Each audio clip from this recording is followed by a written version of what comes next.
नमस्कार मित्रों, मैं ओनली सिविल सेवा टीम की तरफ से आपका स्वागत करता हूँ। आज दिनांक 21 मार्च 2021 को द इंडियन एक्सप्रेस में हमारे लिए बड़ी खुशी की खबर है।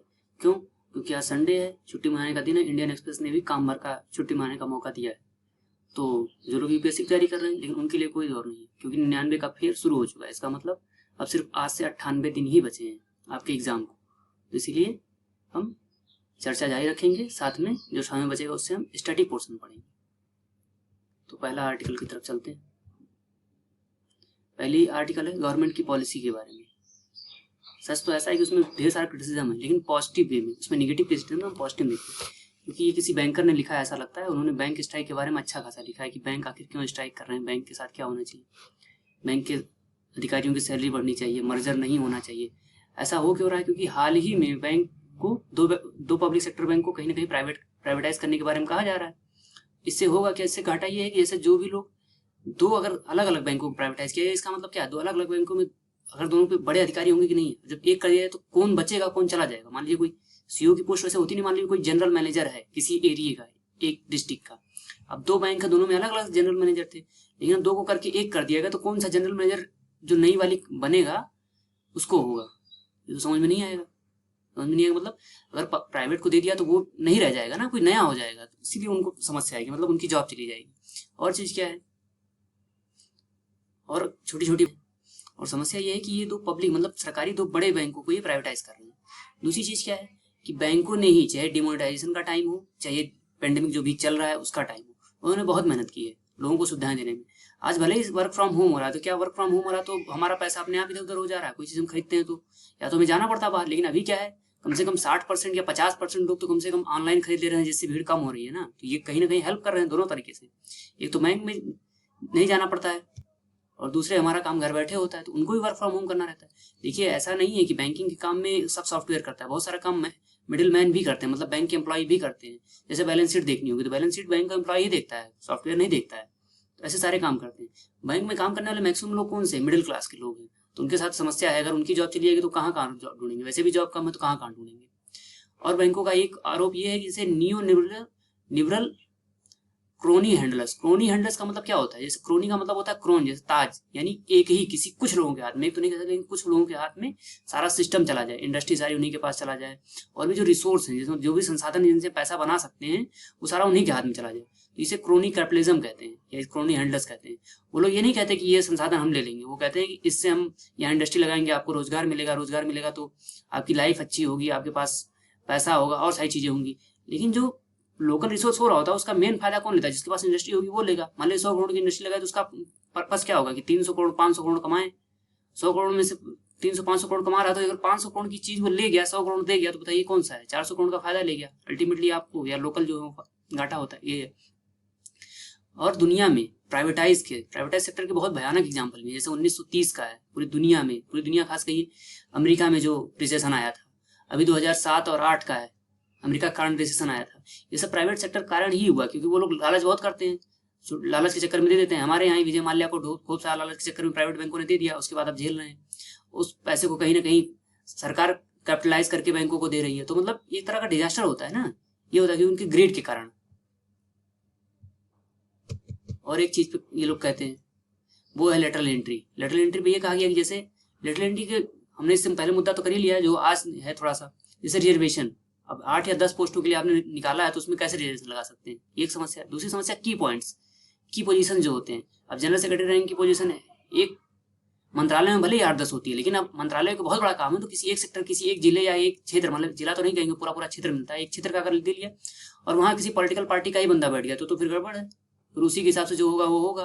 तो जनता का हित इसमें कहीं ना कहीं सेकेंडरी हो जाएगा और पर्सनल हित आगे हो जाएगा। दूसरी चीज है जो तेल के दाम बढ़ रहे हैं, इससे तो समस्या आई है, इससे सबको समस्या, ऐसा कोई सेक्टर नहीं है जिससे समस्या हो रही है। तो इसीलिए सरकार को इस पर भी ध्यान देना चाहिए। बस इतना ही है, पॉजिटिव यही है। नेक्स्ट है कोलिशन और कोलैबोरेशन। मतलब अगर हम साथ मिलकर काम करेंगे, सब कोलिशन मतलब पार्टियां एक साथ में आएंगी तो कोलैबोरेट करके और अच्छा काम कर सकती हैं। वैसे तो ये पी चिदम्बरम ने लिखा है, उनका टोन तो बहुत ही गजब है। गजब का है का तो मतलब आप समझ रहे होंगे, लेकिन इसमें जो पॉजिटिव चीजें हो सकती हैं, जो पॉजिटिव वे में हो सकता है, उससे हम समझ लेते हैं। पार्टियां बनती कैसे हैं? कुछ लोग जो एक विचारधारा रखते होंगे वो सब साथ में आते हैं। जैसे होता है कि मान लीजिए हमको साइंस चलाना है या कोचिंग चलाना है, जिस एक साइड के कोचिंग चलाने वाले एक साइड आ जाते हैं, या एक तरह के इंस्टीट्यूशन बनाने वाले एक साइड आते हैं। अगर वो ऐसे पब्लिक सेक्टर में वैसे रहते हैं तो ऑर्गेनाइज सेक्टर में तो सिर्फ इंस्टीट्यूशन जाने जाते हैं। अगर वो राजनीति में उतर जाते हैं तो उनको पॉलिटिकल पार्टीज कहते हैं।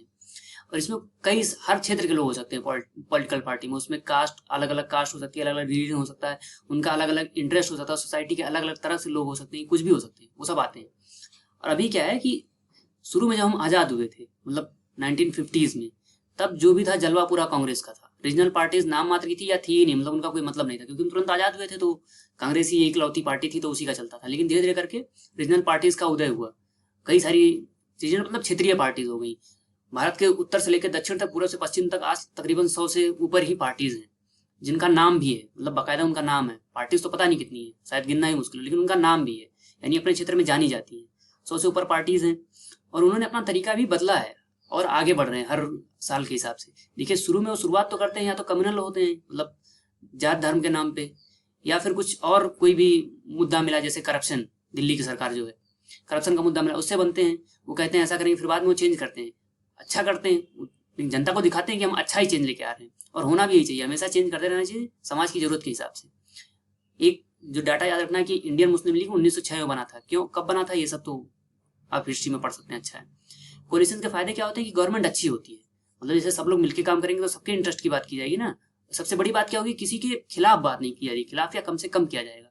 गलत होगा उसी कहा जाएगा। ऐसा नहीं कि हमारा मन आया, मतलब एक पार्टी है उसका मन हुआ कि दूसरे पार्टी के सबको आउट ऑफ कर देना है तो नियम बना दे, ऐसा नहीं है। क्योंकि कई सारी पार्टियां, और इसमें होता क्या है कि छोटी बड़ी सारी पार्टियां मिली होती हैं, तो छोटी पार्टियां भी अपना इंटरेस्ट देखती हैं, तो उसके चक्कर में गवर्नमेंट अपने मनमानी नहीं कर पाती है। कई सारे ऐसे फैसले लेती है जो डायरेक्टली या इनडायरेक्टली लोगों को ही फायदा करता है, लोगों का मतलब जहां वो गवर्नमेंट चला रहे होते हैं।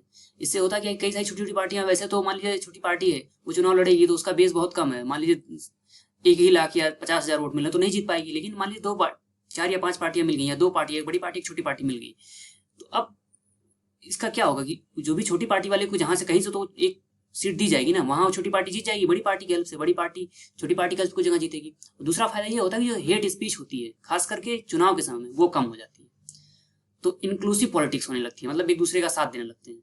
वरना फिर तो आप जानते हैं कैसे कैसे स्पीचेज आते हैं, उसका तो कोई कहना ही नहीं है। और क्या है, पार्टी कंटेस्टेंट अलॉन्ग, वही छोटी पार्टी अकेले लड़ेगी तो उसके लिए बहुत ही मुश्किल होता है, सीधी सी बात है, हाथी से चींटी नहीं जीत सकती, इसीलिए इन दोनों को साथ ही होकर चलना चाहिए। ऐसे होता क्या, इलेक्शन जो होता है कोलिशन से, आजकल क्या हो गया, पहले क्या होता था, इलेक्शन जो होते थे कि कुछ लोग लड़ते थे, मतलब कुछ पार्टियां लड़ती थी।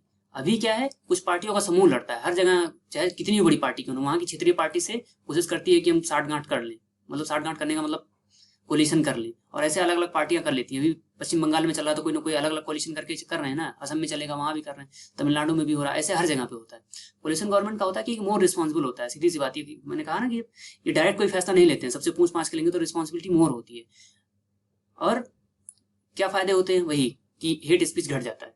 दूसरी चीज क्या होती है, ये तो सबसे अच्छी बात है, कोलिशन में होगा जब सबके फायदे का किया जाएगा, तो सिंगल पार्टी से अच्छा है, क्योंकि सिंगल पार्टी मान लीजिए फुल मेजोरिटी में है, 1 साल 2 साल अच्छा काम करेगी, फिर बाद में अपनी मनमानी काम कर ले तो कौन रोकेगा उसको, कोई नहीं रोकेगा, क्योंकि पूरा पूरा पावर में सत्ता में उसके पास पूरा सीट है, अगर जितनी सीट चाहिए तो उतना है, तो उसको डर ही नहीं रहेगा कि हमारी सरकार की जाएगी तो 5 साल तो कुछ भी कर सकती है, कैसा भी नियम बना सकती है, तो ऐसे में जनता को घाटा होगा। इसलिए कोलिशन भी अच्छी चीज है। या आप कहीं लिखना चाहें तो सबसे अच्छे मुद्दे इसी तरह लिखिएगा जिस तरह उसमें लिखा हुआ, मतलब उससे बचिएगा। यूँ तो ऐसा लगा कि बीजेपी को आउट ऑफ ही करना का प्लान बना रखा है इन्होंने। नेक्स्ट क्या है, नेक्स्ट है स्ट्रेंजेंटमेंट, मतलब क्या है कि मन मुटाव। अगर फैमिली में लोगों से मन मुटाव हो तो साइकोलॉजी अपनी, जिसका मन मुटाव हो जाता है वो कहे चाहे ना लोगों से, उसका चेहरा हमेशा फेड अप रहता है, मतलब वो हमेशा चेहरा उतरा रहेगा। जिसके पास मान लीजिए पिता पुत्र में झगड़ा हो गया या किसी 2 लोगों में झगड़ा हो जाए तो क्या होता है, झगड़ा नहीं कहते, मन मुटाव हो जाए माँ बेटी में या बेटे में किसी में, तो होता क्या है कि वो दूसरे से जब सामने आते हैं तो बोलते नहीं है, दोनों का चेहरा उतर जाता है, हंसता खेलता। इससे उनको एक तरह का मेंटल प्रेशर होता है, मतलब साइकोलॉजिकली वो बैड इफेक्ट पड़ता है। इस आर्टिकल में बहुत सारी अच्छी बातें कही गई, उन्हीं की बात कर लेते हैं। कल हमने हैप्पीनेस की बात की थी, उसी से आज थोड़ा आगे, जैसे हमारा बिहेवियर कैसा होता है, हम अपने में ही बहुत सारा माया जाल बांध लेते हैं, मतलब हमारी गाड़ी ऐसी होगी, बच्चे ऐसे होंगे, ये ऐसे होंगे, हम खुद से ही ज्यादा सोच लेते हैं, वही हमारे लिए समस्या होती है। बच्चे कैसे होंगे क्या पता है, उनका कैसा साथ हो बाहर, हम 24 घंटे कोई किसी साथ रहता नहीं इस चक्कर में। दूसरा चीज, सबके दिन में, सबके जीवन में उतार चढ़ाव आता रहता है, डार्क डेज ऐसा नहीं है कि किसी को दुख नहीं होता, सबको होता है, लेकिन उसे हमें टैकल करना होता है, उससे लड़ना चाहिए, उसका कहीं ना कहीं सामना करना चाहिए, भागना नहीं चाहिए। दूसरी चीज कि ऐसा नहीं हो सकता कि दुख के दिन ना आए, और कई ऐसी कंडीशन आती है जिनसे आप बच के भाग ही नहीं सकते। मान लीजिए आजकल का शादी वाला मामला चलता है, अगर नहीं पसंद है तो फिर वहां से भाग जाने से क्या होगा, ऐसा थोड़ी ना हो कि अगली बार जब घर वापस जाओगे तो शादी के लिए नहीं कहा जाएगा, बेशक कहा जाएगा, ऐसे सारे मुद्दे तो होते ही रहेंगे ना। तो आपको बैठ के वहां मसला समझाना चाहिए, सुलझाना चाहिए, यही सक्सेस है लाइफ में। अब ऐसा नहीं है बाहर भागते रहिए, इतनी चीजों को छोड़ के भागेंगे आप जिंदगी में, तो ऐसे तो कोई फायदा नहीं है। जिंदगी में चीजों को छोड़ के भागने से अच्छा है उनसे मुकाबला करिए, उनसे समझौता करिए, दोनों चीजें ही होनी चाहिए। आप छोड़ के भागेंगे मतलब वो समस्या लेके आप अपने साथ ही चल रहे हैं, नई समस्या आएगी तो भी देखिए अपना भविष्य, अपना जो किस्मत होता है उसे एक जगह से दूसरी जगह जाके बदल नहीं सकते कि मतलब किसी एक शहर में समस्या दूसरे शहर में चले जाएंगे तो समस्या नहीं होगी, ऐसा नहीं, समस्या हमारे साथ ही जाएगी, क्योंकि हमें बिहेवियर में चेंज लाना होगा अपने। और हम दूसरी जगह जाएंगे तो वहाँ अलग अलग तरीके की समस्याएं होंगी, रहने का, खाने का, लोगों से मिलने का, किसी की जानते नहीं, मतलब यहाँ तो जानते थे मनमुटाव खाली हुआ है, वहाँ तो कुछ जानते नहीं, फिर बनाना पड़ेगा और फिर किसी और हो, तो ऐसे से तो हमेशा जिंदगी भर भागते रह जाएंगे, तो मतलब हम सिविलाइज कैसे रह गए, इतना सिविलाइज होने वाला। इसलिए हमें आपस में बात जरूर करनी चाहिए।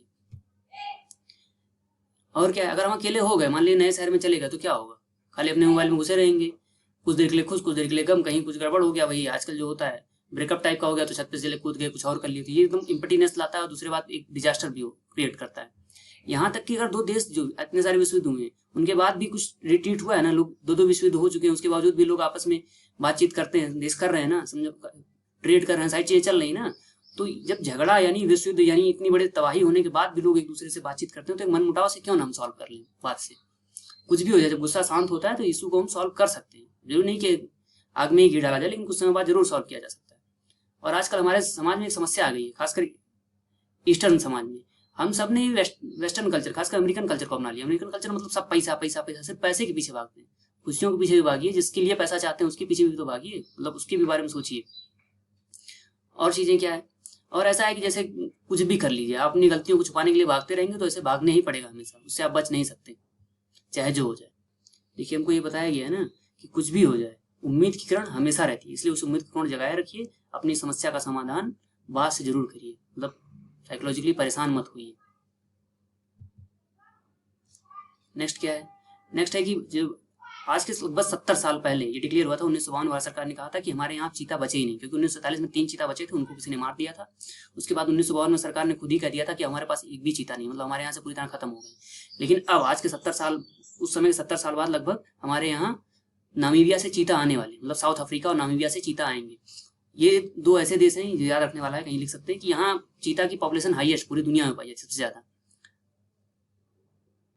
और सबसे इंटरेस्टिंग फैक्ट ये है कि पूरी दुनिया में ये पहली बार हो रहा है कि जो बिग कैट कार्निवोरस होते हैं, कार्निवोरस मतलब मांस खाने वाले जीव, एक कंटिनेंट से मतलब एक महाद्वीप से दूसरे महाद्वीप में भेजे जा रहे हैं। दूसरे महाद्वीप के देश भारत में, अफ्रीका से भारत में आ रहा तो पूरा एक कंटिनेंट चेंज हो रहा है ना। एक कंटिनेंट अफ्रीका में ही एक दूसरे देश में भेजे गए थे, लेकिन एक कंटिनेंट से दूसरे कंटिनेंट में ये पहली बार हो रहा है।